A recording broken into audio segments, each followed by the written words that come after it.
Student हम आज एक साथ दो छोटे छोटे क्वेश्चंस लेकर आए हैं। पहला दिया गया है 2√3 प्लस √3 इज इक्वल टू, इसके 4 ऑप्शन दिए गए हैं। दूसरा दिया गया है √10 इंटू √15 इज इक्वल टू, इसके भी 4 ऑप्शन दिए गए हैं।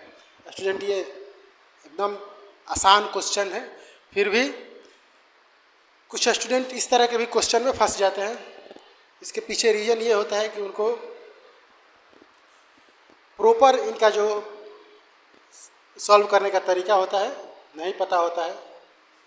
जैसे कि यहाँ पे दिया गया है 2√3 प्लस √3। सबसे पहले अगर हम चाहें तो 2√3 को हम लिख सकते हैं √3 प्लस √3। फिर इसमें अगर हम प्लस कर दें √3। अब स्टूडेंट यहाँ से आप समझ चुके होंगे कि अगर 2√3 को हम √3 प्लस √3 लिख सकते हैं और यहाँ पे उसमें √3 ऐड किया गया, मतलब कि अब 3 टाइम √3 को ही प्लस किया गया है, तो इसको हम लिख सकते हैं 3√3।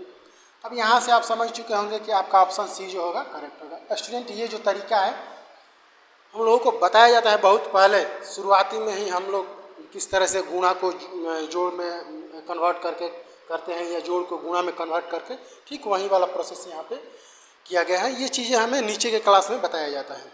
उसके बाद है स्टूडेंट दूसरा क्वेश्चन आपका √10 इंटू √15। अब स्टूडेंट अगर हम देखें तो √10 को हम लिख सकते हैं रूट में 2 इंटू 5 और √15 को लिख सकते हैं 3 इंटू 5। अब स्टूडेंट दोनों को अगर हम मल्टीप्लाई करते हैं तो इनको हम लिख सकते हैं √2 इंटू 5 इंटू √3। दोनों को हम एक ही रूप में अब लिख सकते हैं, तो हो जाएगा स्टूडेंट 5 इंटू 5 3 इंटू 2।